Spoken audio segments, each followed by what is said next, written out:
Welcome to the Walk Through Grief with Grace podcast, a space for human hearts to gather around stories of loss and love.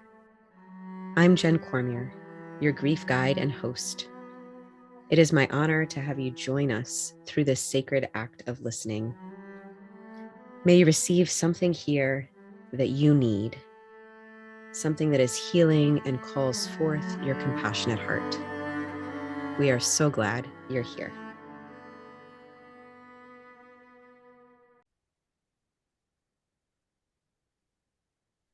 All right. Hi, Kevin. So good to see you. Jen, it's great to see you too. Thanks so much for having me. Yeah, I want to tell everyone a little bit about you before we jump in. I met Kevin. He's also local here in the San Diego area, and we met at a not so networking group. And I was fortunate enough to have a fantastic session with him and wanted to bring him onto the podcast. I invited him to be a guest facilitator at our Grace Collective retreat coming up. And I want to share his work with you. And first, I'll just tell you a little bit about Kevin. So he likes to call what he does subconscious biohacking, which I love, and spiritual strength training. So he's a spiritual strength trainer and guide who helps people that are feeling a little bit stuck, stressed, or overwhelmed, which I don't know if anyone here can relate to feeling Right? at all stuck, stressed, or overwhelmed. I don't know if there's Anyone? Anyone? No? Oh, we're good. Good. a listener here that's feeling any of that. Right. Like, okay, let's all raise our hands. Um, so that you can clear out the hidden blocks inside that are holding us back. And then when we do that, we can feel strong, we can feel free, we can feel fully alive, which is where our work crosses. It's like that's the work of all the grief work I've been doing. The intention of the podcast is to help Yeah. people feel inspired, that, know that they're not alone so they can start really fully living again. So that's Yeah. our intention in both of our work, is to help people really come fully alive in their bodies, in their lives, in their communities, in their work in the world. So Yeah. um and you talk about how a lot of people try and push through, Yeah. right? They try and push through mentally, they try and like medicate their fear, their bad habits, their anxiety, without understanding that there is some invisible roots, and that you can actually address the roots of these things and not just the symptoms. Exactly. So that feels really, really important to point out. And I love it that you help people find it and fix it and clear it using fast, simple, powerful methods, which we did in our session. I found them to be very effective. Yeah. And that you're working with the mind, but you're also working with the body and the energetic system simultaneously through breath work and different techniques that you've integrated in You your. got it. Yeah. Great. Um, so Kevin, you want to just share with us, is there, if you were to tell us a little bit about your origin story, Hmm. about how you got to this place where you are right now in your work, um, was there were probably several moments, but there are Yeah. probably several origin points. It's like, okay, we start again, we start again. But Exactly. Yeah. you Yeah. want to tell us a little bit about your backstory to getting to where you are and doing this work? Yeah. And I find the more that I'm in these types of spaces, having conversations with other facilitators, practitioners, other people on the journey, um, so often there's similarity. And so in one regard, I've been training for this my whole life.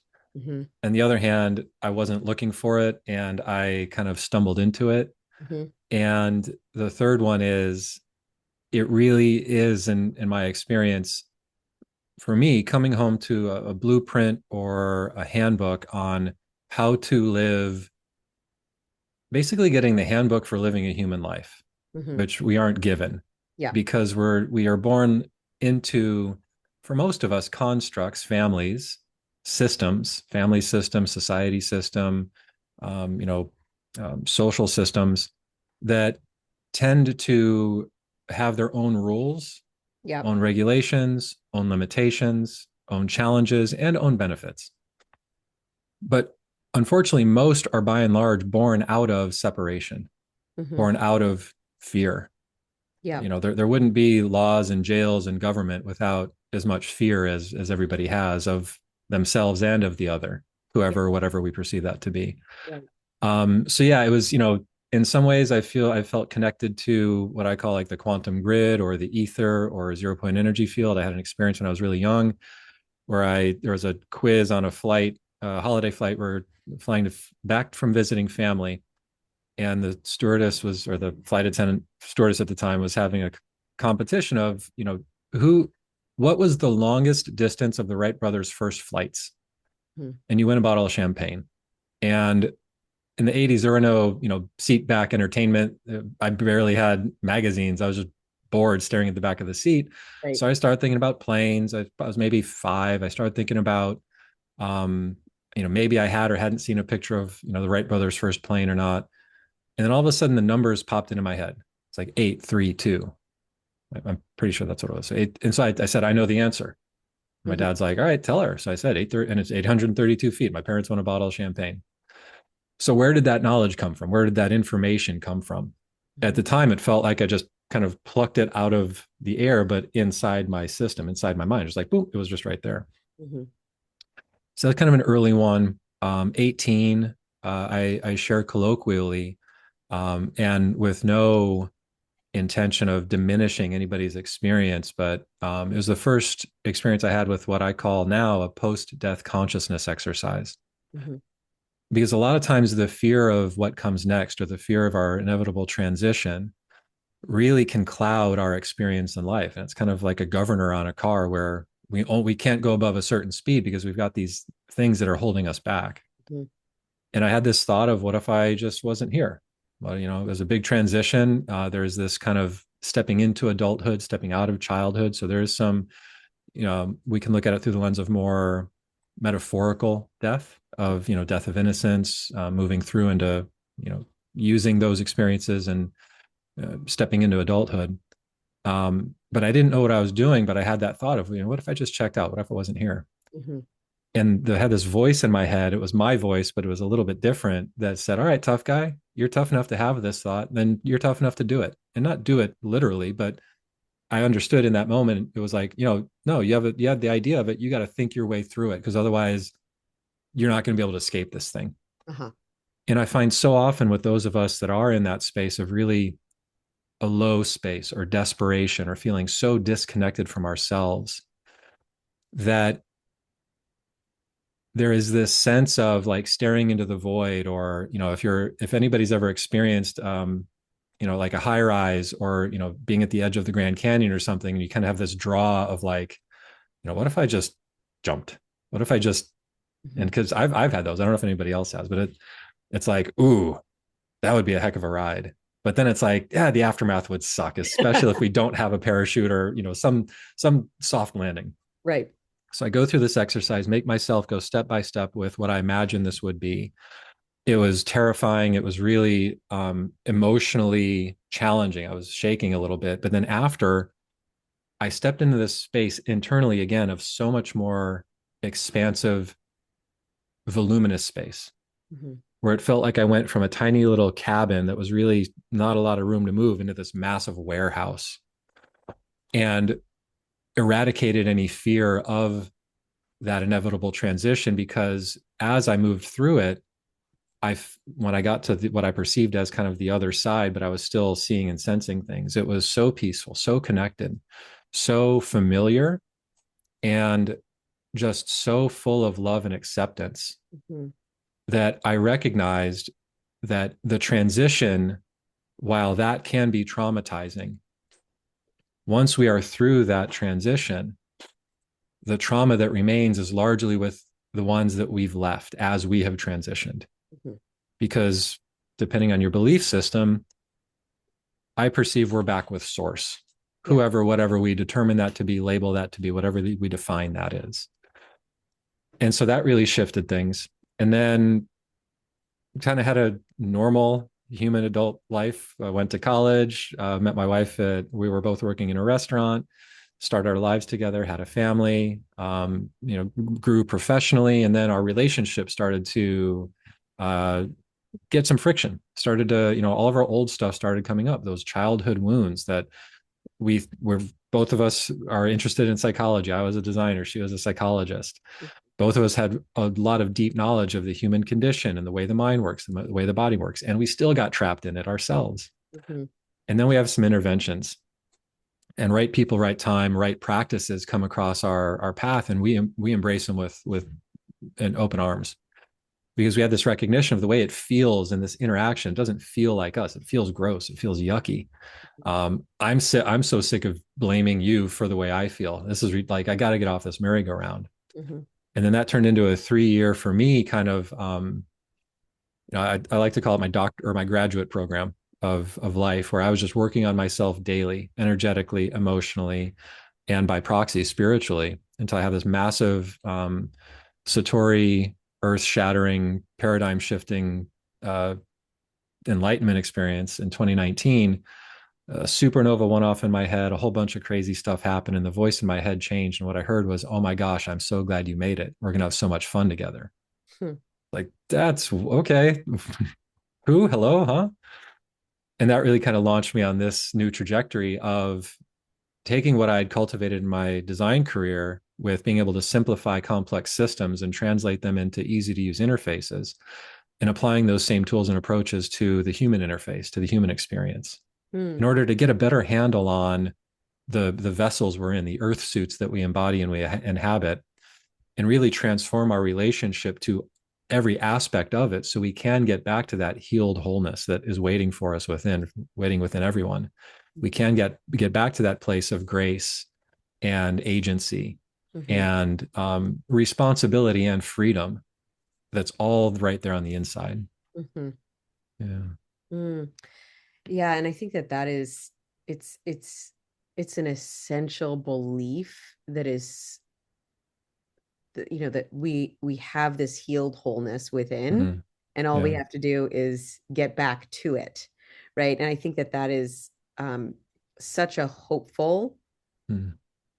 way of navigating, right? As Yeah. opposed to um the system, as you say, we grow up in these family systems or cultural systems or religious systems that are really stuck in a sort of a fear control paradigm, Yeah. and it's a totally different way of being versus there's original sin and I am innately bad and wrong.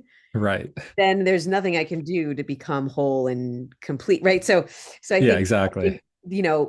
deciding to, or having like a new compass to go, okay, I am, what if I took on, what if I tried on this belief that I am healed and whole? And many of the folks listening are like, yeah, of course, totally. Right. Yeah. Of course I am, but maybe Yeah. somebody that's like, I don't know if Yeah. innately bad, or Yeah. that's how I grew up, or that's still what my church is telling me, or who knows. Mm-hmm. But I think that that's such a great um North Star, of healing Yeah. wholeness. Yeah. Okay, this is where, if we know that this is true, we know Mm-hmm. that we're healed and whole, but it's just the faulty patterns and the systems and the fear and Yeah. the, all of that that's holding us from that. Um, then it's pretty exciting, because then we can, there's so much potential for our lives. And for me, it really simplified the equation, Yeah. where it took it from, like, complex trigonometry into much simpler geometry Yeah. of, now I recognize that I have a target. I have something I'm going towards, instead of just feeling like I did for a long time, and I imagine many of us do. We just keep going from, we keep limping or leaping from, trauma response to trauma response to triggered reaction, and we spend so much time just managing and mitigating those, like the layers of conditioning. I call it, those are the sediment layers of life, or like the wet burlap sacks that get slapped on top of this core of healed wholeness, peaceful presence, non-attachment, and full authority and autonomy. We're creating our eye of the storm on the inside, that has really helped even in, I love how you approached it because it's just being open to the idea of it. And belief is a very powerful drug because by and large, we start with a thought, it turns into a belief, and then those become pillars of our lives. Yeah. And what we believe, we experience. That's how powerful of creators we all are. We are all the most powerful creator in our world. Yeah. And so once I started getting a little bit more aware and working with these more subtle energies of thought, of belief, because thoughts can be like a tidal wave. Like we have so many thoughts in a day, and so many of them are conditioned, programmed, or influenced by life, not by our inner knowing or by intuition, or what I call we miss the signal because there's so much noise. Hmm. And so it is this kind of full system integration. You mentioned that holistic approach, mind, body, energy. Hmm. That's the only way I found to address any of this because it's not siloed. It's not you've got something wrong with any one part of you. Everything influences everything. Yeah. So the more that we can take it through that holistic approach of, am I nourishing my body with fuel and with hydration that's healthy for me? Mhm. And I call these the inputs. So what is the quality of my input? Yeah. Physically, mentally, emotionally, spiritually? Am I getting enough exercise input? What is my mind input like? Is that negative? Is that contextualized in conditioned patterns and programs? Is it, I mean, those of us of a certain age, I can almost guarantee every one of us has at least said once, oh my gosh, I'm sounding just like my mom or just like my dad, Right. because that's the program and pattern we inherit. And that's what we recognize as the thing to survive, to keep us safe. So we adopt it Yeah. instead of being given the tools to create our own, which is really where I really find some intrigue and passion in working with clients is bringing ourselves back to that wholeness, that whole healness that's just waiting for us, as we've talked about. Yeah. Yeah. So can we talk a little bit about it sounds like there were like some moments in your life. I love that story of when you were 5, just like picking that number out of the air, right? And I think we all have that capacity that may be misunderstood Mm, around um our that we have so much um sense capacity, yeah, within our system, our yeah, intuition, that we really can know a lot more than we think we can know, which is very cool. yeah. And so it sounds like more recently, I think a lot of people can relate, right? Within their partnership, if they're in a marriage or a partnership, or Yeah. maybe a relationship with their parent or child or Yep. something, right? That is bringing up, you're like, okay, this is not me. This is not my best self, but there's some pattern that is Yeah. making this, that I feel trapped within. Uh, Yeah. so it sounds like you moved through that, you and your wife, and got to the other side because you Hmm. found some techniques and tools, and then you integrated your personal expansion through that with your background in design, Hmm. create your own system to help other people. How can you just a, tell us a little bit about your design background and how Yeah. that has merged with this, your practice? Absolutely. Yeah. And I do have to mention that there is no one and done, Yeah. and these are continual layers of expansion. Yeah. So I mentioned that kind of sprint when I gained a lot of these tools before I had that experience. 2016 to 2019 was like my graduate program. Um, my intimate relationship with my wife is my doctorate because I heard a great quote on a podcast somewhere, and somebody's like, "Well, you can do all the spiritual journeying, you can do all the plant medicine, all the retreats that you want, but if you really want to see where you are on your journey, go ahead and get in an intimate relationship with someone, and that'll show you where all the bruises are." And it's funny because like almost literally, Kelly is one of the last people that I'm still knee jerk reaction to.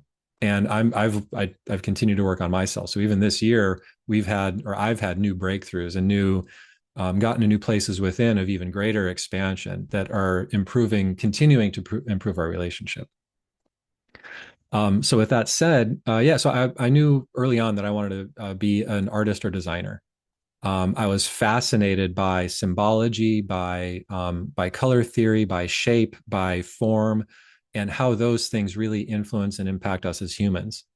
where we can see a beautiful photograph or painting or piece of music or designed element, and we have an emotional response to it. And I was always fascinated by that. So by seventh grade, I knew I wanted to be a designer, went to college for it. And I started off in the late 90s, early 2000s, where it was kind of, that transition from analog to digital. So I was doing a lot of broad spectrum design. So from designing logos and identity systems for corporations, where it's everything from the actual mark and the letter form of the logo design and influences the entire design system of the organization, through web and application and software and touchscreen interface designs. So as the digital grew, I grew into this space, what's called user experience, user interface designer, UI, UX. And that looks at it through the lens of more, we're not here to just create art, we're here to create a functional tool. And for most people, it was a business tool. And so what I was doing is taking, very complex business requirements or project specifications and translating them into a seamless user flow of how do we move through a website, how do we move through an application in order to achieve a result or complete a task. Because usually, I mean, that's what applications and websites are. They serve a purpose. Even with touchscreens and kiosks, there is an experiential element to those devices, to those interfaces. And so, fast forward to 2019, I'm feeling fulfilled in my career. I'd shifted away from about a 10-year stint in my own boutique design agency with a partner.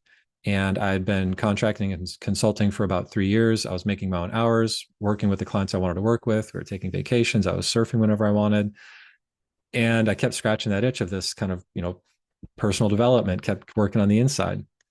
And I have this big, massive breakthrough. There's a video on YouTube about it. The channel's Radical Enlightenment. It's my enlightenment experience if you want to see that. And heard the voice in my head change. And then I came out of the experience, and it was a no touch, no talk session with a facilitator. And she got some information, and then I shared my experience. And she starts to speak to me. She's like, I don't know what this means. I'm just going to say it. She starts to speak to me in my like insider designer developer language that I'd use in the office with our design and dev team, like the shorthand that you develop in any industry. So I'm taking furious notes. I'm like, I know it exactly. Oh my gosh. Oh my, yes, yes, yes. And then she said the experience that I had. Well, she's like, well, you could reconnected with your highest self. I was like, okay, that tracks based on what I couldn't put words to it, but yeah, that makes sense. And she said, it's like you were on an elevator in a high rise going from the third to the fifth floor. And your guy on the ninth floor is like, hey, buddy, up here, this is where the action is. And she said, you're here to create a new human design, recognizing and understanding that human centered design is an archetype or kind of an identifier already existed. So the first thing that popped into my head was book. And it ended up being the name of my first book, My Guy on the Ninth Floor, recognizing that every one of us has this connection, whether we call it a guide or a counsel or my spiritual team. We have this indelible connection to what I perceive as our source, which is our signal, which is home, which is that core of us, that fractal of our source that decants into us, that becomes the human experience that we label as male or female, husband or wife, Kevin or Jen. And those are all transient, those are all temporary. Mm-hmm. And so then I come out of this experience and I start putting all the puzzle pieces together of our physiology and our nervous system and our electromagnetic system, and recognizing, looking at our human experience through the lenses of not only quantum physics, but also thermodynamics, especially the second law. So most of us are familiar with the first law of thermodynamics. Energy can't be created or destroyed. It can only change form. Mm-hmm. But for us as human, and a lot of us are like, yeah, I get that. But for us as humans, the second law is actually more important, which generally states a system in isolation, and they're speaking of the universe, will trend towards entropy, which is dissolution, chaos, or mutation, unless acted upon by an outside force. Yeah. And then do some more research. Within our bodies, we are only about 40% human. Mm-hmm. DNA in our systems, about 40%. The rest of the 60% is our naturally occurring flora, fauna, bacteria, biomes, microbes that support the system. Mm-hmm. In all, it's estimated between 70 to 120 trillion cells in our body. So, through that standpoint, this is a universe. We are a universe within the universe. So, Hmm. I started applying that second law of thermodynamics to the system, and an outside force was acting upon the system, which was helping to create more regulation, more stasis, instead of more dis-ease. And then I looked through it through the lens of, well, how do we regulate the nervous system really quickly? How do we get back to baseline, hit that reset, Hmm. so we can feel okay, even if it's just a tiny toehold or a little bit of head above water, we can just get a little bit of relief.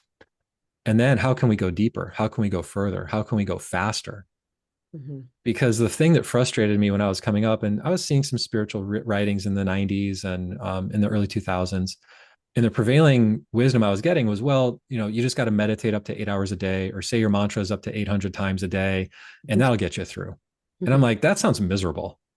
I don't want to do that. That sounds awful. Can I do anything else but that? And I also started in the early 2000s with yoga and meditation. I was finding I was stuck in crosstown traffic at rush hour in my head for about 20 minutes before I finally got to any semblance of either release or deeper inquiry and understanding. And it was frustrating. Hmm.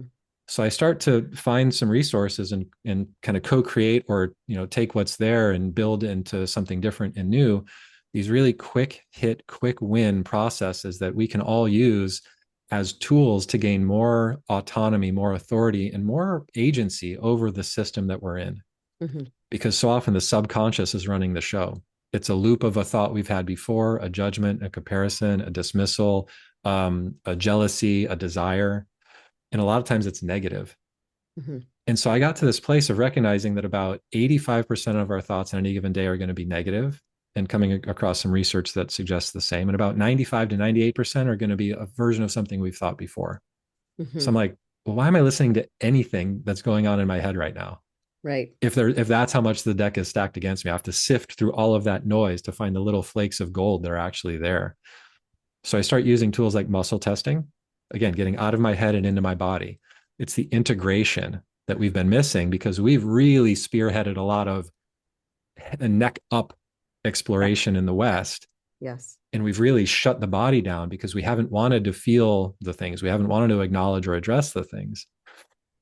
And it's really a process of sacrificing temporary discomfort for long term resolution, as opposed to what most of us do is keep it at bay, keep it at bay, keep it at bay until we become so symptomatic, the rain barrel overflows, and then we get really symptomatic. Or because the symptom or the system has been not addressed or given the tools to release some of these things, we tend to try and just suppress the symptoms instead of getting to that root cause. Right. So it's really a framework and a system of shifting our awareness and our relationship to the mind body, and taking the steps to evolve that relationship and expand our awareness into all of those extrasensory perceptions that all of us have. Again, those are out of the box natural ways of being as humans, but the noise of life tends to quiet those inner signals, those more subtle energies. Hmm. So it's reconciling and recognizing and challenging thoughts. It's challenging and questioning beliefs that we've grown up with, because anytime we make an assumption about anything, we're leaving skin in the game, we're leaving chips on the table. And so open and curious is one of the most powerful places we can ever operate from across the board. Yeah. Oh, I wonder why that person reacted that way. I wonder what must be going on in their life for them for to influence them and have this outburst. Yeah. Ooh, that's interesting. I talked to this person and I felt my blood boil, everything shut down, everything got really noisy. That's interesting. What was said that I got triggered like that? Right. And so using all of these tools in concert, and we're not going to use all of them all at the same time. That's just too overwhelming. But what I always tell people is just start one. Just start with one thing that you want to be different in your life. Hmm. So maybe it's exercise. Cool. Start walking around the block once a day. Hmm. Dedicate. Just give yourself a challenge and do that thing. Hmm. And then also our comfort zone. Most of us really want to be in our comfort zone because so much is unknown, so much is terrifying because it's unknown, and so much feels out of our control. Yeah. And so the more that we can challenge our assumption of what our comfort zone is and expand that comfort zone, one of the most powerful ways that I found to do that is through really intense breath work. Hmm. And I found that some clients are feeling anxious or anxiety when they do breath work. And to me, that's not a signal of it's not for you. It's more of a signal of I'm living in such a dysregulated nervous system that anything that pushes that comfort zone is perceived as a threat as opposed to an opportunity. Right. Right. And so it's this holistic kind of all at the same time, but only one at a time approach with all the different tools and dimensions of it. Yeah. It's so interesting, right? Because it's our perception. If 98% of our thoughts are thoughts we've already had or, conditioned things, Yeah. there's only 2% Like wiggle room. for Yeah. creativity and free. So Yeah. if we can really consciously grow that curiosity, that open space of inquiry, Yeah. there's a lot of possibility there. Um, so so you're that was really fascinating to hear about your background in design. I was thinking about, when you talk about there's um their goals, right? The kiosk at the airport, the goal is to Right. get you your boarding pass, right? Yep. A website, the goal of a website, it's somebody's business. They Hmm. want you to be part of their world, right? So Yeah. they have something that you might want, they can meet your need, and they want to stay connected. So Yeah. okay, how does my eye move? I've learned recently the eye moves in a Z, Yep. website. So how can you then design? Speaking of, my website's very old, needs a massive Yep. update, but it's like, I know, okay, how can you, design it in this particular format that the eye moves so that Yep. you lead the person to here is the free gift or thing that you're going to want. And then you'll put your email in and then we stay connected and I can sell you a service today or next week or a Hmm. year from now, Yeah. right? So um I, and so what you're working with now is helping people to do that on the inside, You got it. Yeah. right? So it's like taking this design work for c- color, and people might be familiar, like, okay, if we use the color green, that might symbolize abundance, or if Right. we use the color red, that might symbolize power. We're going to use, right? So there's color, shape, Hmm. like I've been very I've had several different therapists in my life that are Hmm. Jungian therapists that deal with dreams and symbolisms. I love symbols and dreams. We bring in like archetype symbols every month. We'll pull an archetype card Yeah.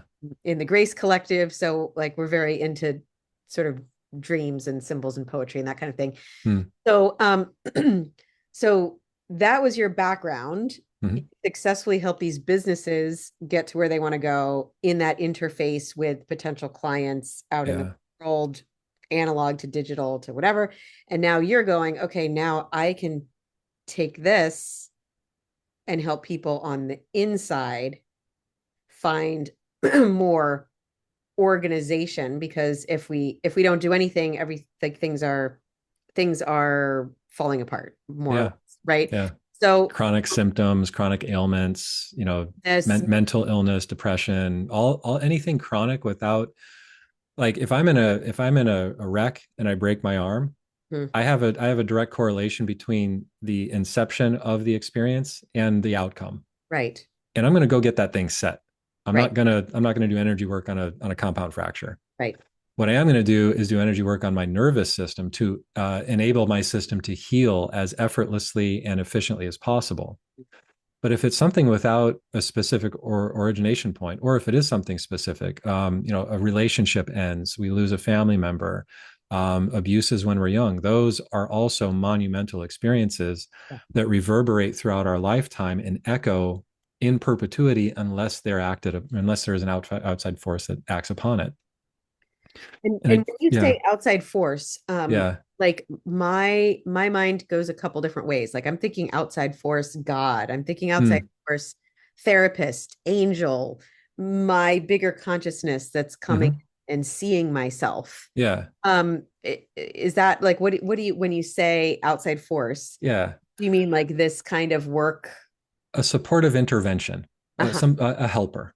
Yeah. And by and large, we can do all of this work on our own. And Yeah. that was largely my journey. I learned how to self muscle test. I learned a system and an approach called the emotion code, and then also another one called Psyche.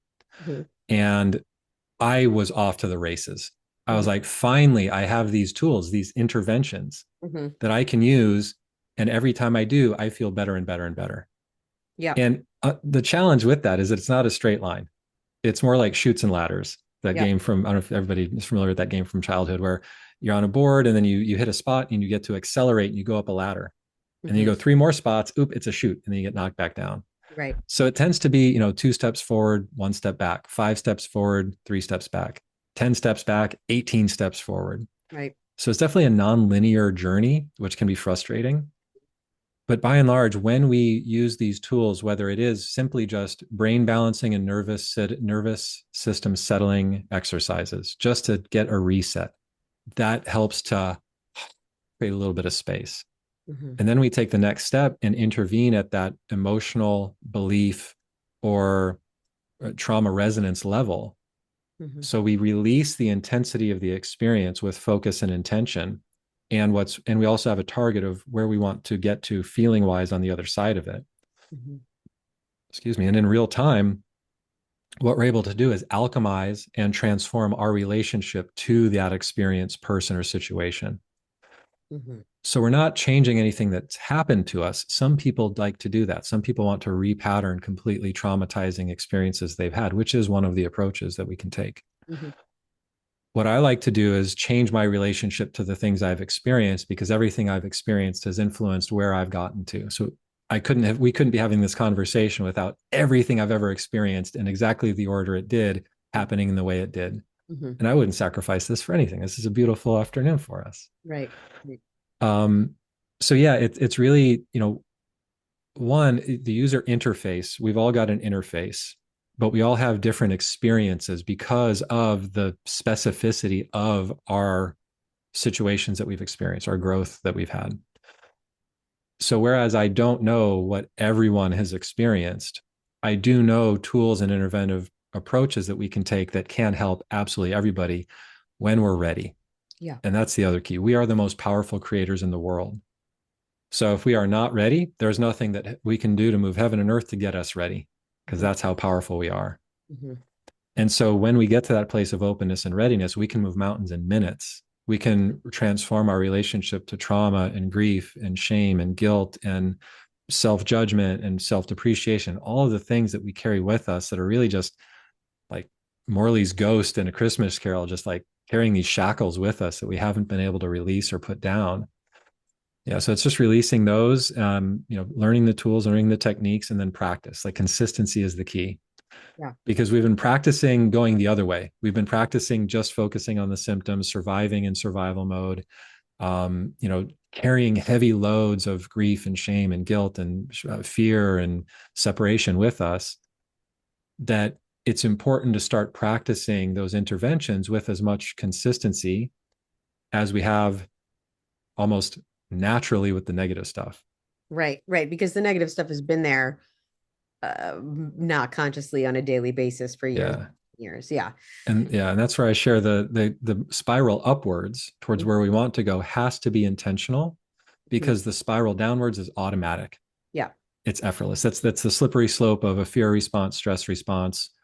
And the other challenge is most of us are so immersed in low grade stress responses and survival mode. And it becomes so familiar that we misinterpret that as reality, misinterpret that as normal. Hmm. And Hmm. so a large part of it is shifting that and reconciling that relationship to the nervous system, to the mind body system, to the thoughts, which majority aren't even ours. Yeah. So we can get more signal time. So we can get more space, more clarity, more peace, more presence time, so that when we do take steps forward in life, they are aligned with right action.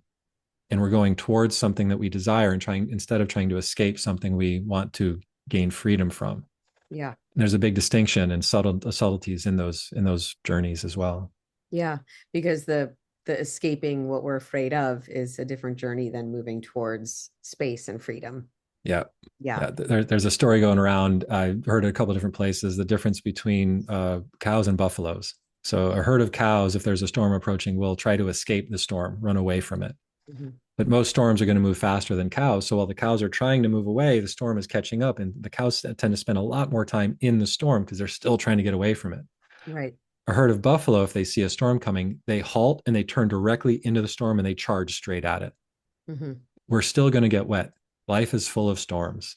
Mm-hmm. This isn't about reducing the amount of storms that we experience in life. It's about transforming our relationship to our environment so we get to choose how we want to interpret and relate to the storm instead of feeling just consumed by it. Mm-hmm. So the herd of buffalo, there's a storm coming, but they're running towards it. So they spend much less time in the storm, much less time getting soaked in, from a human experience, shame or guilt or grief or whatever it is, Yeah. because we've addressed it head on. There's still going to be discomfort. There's no life without discomfort, because otherwise how would we know joy and peace without having the contrast? That's why these bodies are so amazing. We've got so much opportunity to experience contrast. Mm-hmm. The challenge is some of us get caught in attachment or resistance to the contrast we experience, Right. that tends to become our reality. Right. Yeah. Right. Um, Gosh, I've so enjoyed this conversation with you, Kevin. And I think many people will be ready to hear the words that you say, Mm, right? Because it's um we have to be in a moment of readiness yeah. to make a shift. Yeah. So I loved that around the cow and the buffalo. It's just such a cool image to imagine each herd and how they move differently. And that's Different something that, approach. yeah, that's something that I've worked, these last years focusing on grief. Mm, That's been such a challenge for so many people, is they do their best to run away from everything uncomfortable, yeah. because who wants to feel all the feelings that come with a major loss? Yeah. Um, and what I see is now I've made a connection between so much of the overwork, Mm, oh yeah. Oh my gosh. so much of the sickness, so much of the addiction. So, Yeah. we're all of those actions we are taking to run away, which is, Mm-hmm. you know, any kind of pharmaceutical drug overdose, alcohol, overeating, Food, media, exercise, doom scrolling, all yeah, the things. And shopping. some of those techniques might be beneficial. Like, okay, you're going to the gym every day to push Right. through, and it looks, very acceptable to Right. society. Or someone dives into overworking. Oh, wow, she's doing so well after her mom died. Look how she's putting 80 hours in at the office. She must have not had any problem grieving. And then Right. 8 years later, she's completely burnt out. Yeah. Right. And then I get clients years later. I just burned the candle at both ends because I didn't want to feel this. And Yeah. here I am. And all those feelings were waiting for me when I stopped working. They don't go anywhere. Right. Yep. Yeah, they'll mutate, they'll transform, they'll shift in the signal they're using to try and get our attention. Mhm. And that's the symptom. The symptom is just a signal Yeah. that there is a part of us that's asking for some attention, asking for some care, Yeah. asking to be heard in what the message is. Yeah. I've been working with clients for 5+ years. I've been working on myself for 10+ years with intention, with focus. The message that's waiting for us is never bad. It's never negative. It is a true, pure source message. And we miss it because we get stuck in the grief. Yeah. And I'm so grateful that you brought us full circle, because it is very important to understand that there is no time frame or expectation on the healing journey. Yeah. Every one of us are on our own clock, on our own journey, at our own pace. Yeah. What I've come to recognize is, and this is really looking at it through the lens of where, and I didn't name the organization I created with any lightness. It's called Radical Enlightenment. Mhm. And through that lens, grief, suffering, keeping the same patterns going, Mhm. it is a choice. Yeah. And it's not to say that we aren't supposed to feel anything other than good vibes only, because that's not living a full life either. Mhm. Part of it, and this is why when in my own journey, I've reached out to helpers, because some of this we can do on our own, and a lot of it is so much easier to do with a guide or with someone who has either done it for themselves or they've been practicing with the tools. So there is no shelf life on any of our emotions. Mhm. It does tend to become getting to a place of choosing, okay, how much time am I going to spend here? And all of the emotions are important. It's important to feel all of them, but feel all of them fully and embrace them, even the challenging ones, especially the challenging ones, so that we can reconcile the relationship to that emotion and step into the freedom and the greater sense of wholeness that's waiting for us just beyond. Yeah. So that's where I shared, the things we tend to avoid, we want to avoid because they're uncomfortable. But the more we can do to expand that comfort zone, gain more resilience, gain more agency, change our relationship to our thoughts, our emotions, our mind body, then we can have an experience of a wave of grief or loss Mhm. or something that in the past would have dropped us to our knees for a season. And seasons can be years or decades sometimes. Right. Instead, we embrace it fully. We emote and we feel it completely so we can get to what's waiting for us on the other side, which in my experience is a deeper connection to the person that we've felt that we may have lost, and a deeper connection to ourselves, as well as a deeper connection to our source. Yeah. Yeah. Which who doesn't want that? Yeah. Right. And I thank you for just for laying all of that out in such a clear and plain way because um yeah, we can't avoid the storms, but we can choose to be the buffalo How and we experience it. choose how we experience it. So Yeah. um so thank you so much for your time Thank you. and your work, Kevin. I will make sure to put in the show notes, Mhm. where folks can find you. Um, I love that you've got your book in the background, My Guy on the Ninth Floor, Yeah. a way for folks to read your book if they feel inspired, and also for those of us in the Grace Collective, if you're in the Grace Collective or you're interested in joining, we've got Kevin has agreed to come and offer every equinox and solstice. We have a 3 day virtual retreat where we Mhm. have members come and offer. We've done all kinds of creative play shops with painting and poetry and herbalism and then we'll have also guest facilitators come in. So I'm really excited to have Kevin come in and offer his work to us in the Grace Collective this summer. And I trust that folks that are listening and are in a moment where they're ready to um, to really acknowledge the power and capacity of their own creative Mm. ability um, to stay curious and do some of this work that may not be Mhm. comfortable, but really can create a lot of space and freedom in their life. I Yeah. trust that folks are who are needing to find you will find you through this podcast. So I appreciate it, Jen, and so looking forward to facilitating with the Grace Collective as well. I'm really looking forward to that a little bit later this summer. yeah, great. It would be great. We'll put your information in the show notes, but do you want to Beautiful. speak aloud some of the best ways for people to find you? Yeah, yeah, appreciate it. Generally, the hub I'm using now is my own website, kevinrussell.guide. Uh-huh. And from there you'll find links to the Radical Enlightenment website with a lot of self-help tools, personal transformation tools that you can pick up and run with right now. And then the other big one I'm offering is a mind body masterclass, mind body mastery masterclass from triggered to true freedom. And the next one coming up is going to be June 5th and 6th. It's Okay. a 2 day mastermind in the afternoon. So if you want more information about that, quantumconsciousnesstraining.com, make sure I've got that right, or QCT Academy. Okay. And everything, but all those links, kevinrussell.guide is where you can find all those links. Great. And we'll make sure to put kevinrussell.guide in the show notes as well as some of the other links that Awesome.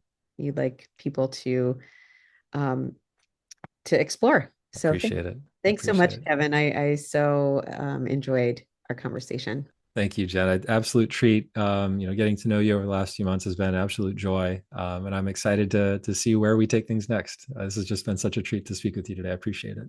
Great. Until next time. Sounds great.